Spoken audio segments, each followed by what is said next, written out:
di kesempatan kali ini saya mengajak kamu untuk membahas secara tuntas mengenai pengertian dan kepanjangan dari OSI, serta fungsi model hingga cara kerjanya. Jadi jangan sampai terlewatkan ya.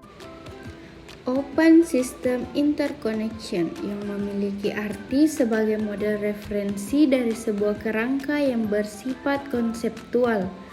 Namun sekarang sudah berkembang dan menjadi sebuah standarisasi khusus yang berkaitan dengan koneksi komputer. Pada tahun 1970 terdapat sebuah organisasi yang berlokasi di Eropa bernama ISO atau International Organizing for Standardization. Mereka mengembangkan sebuah model arsitektur jaringan bernama OSI yang terdiri dari 7 layer dengan fungsinya masing-masing.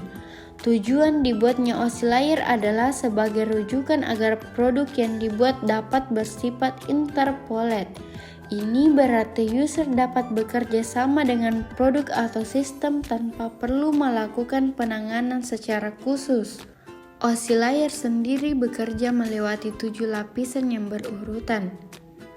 Ketika seseorang tidak mengakses internet dengan perangkatnya, ini karena ada masalah yang mungkin terjadi pada satu lapisannya.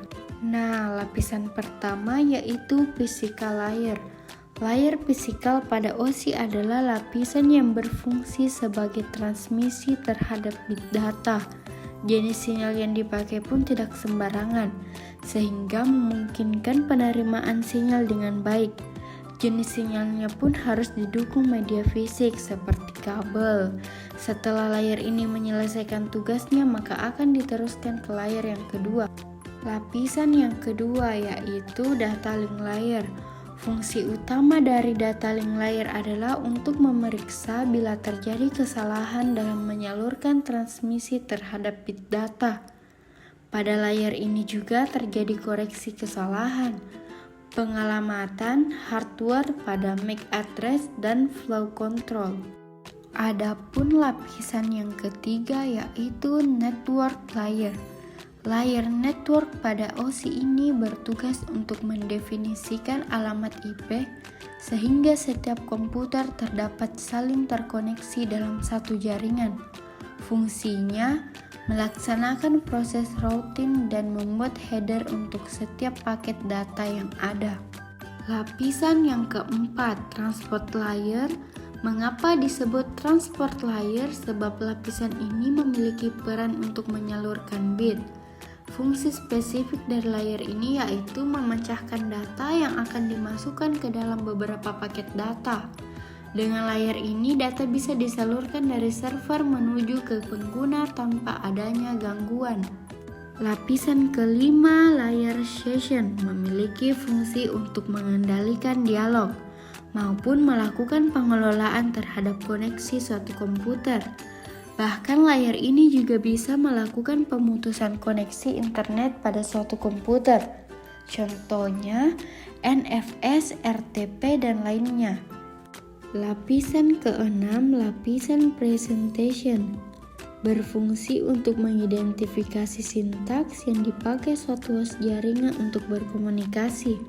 Layer ini perlu memberi enkripsi serta deskripsi data yang nantinya akan dipakai dalam layer application. Adapun protokol yang berada pada layer ini yaitu TLS dan lainnya. Lapisan ketujuh yaitu application. Application layer pada OSI adalah pusat terjadinya suatu interaksi antara user dengan aplikasi yang bekerja menggunakan fungsionalitas sebuah jaringan.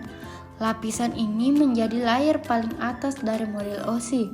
Contohnya HTTP, FTP, SMTP, dan lain-lain. Nah, itu tadi pembahasan tentang OSI layer dan ketujuh modelnya serta cara kerjanya. OSI layer adalah suatu hal yang sangat bermanfaat di kehidupan sehari-hari.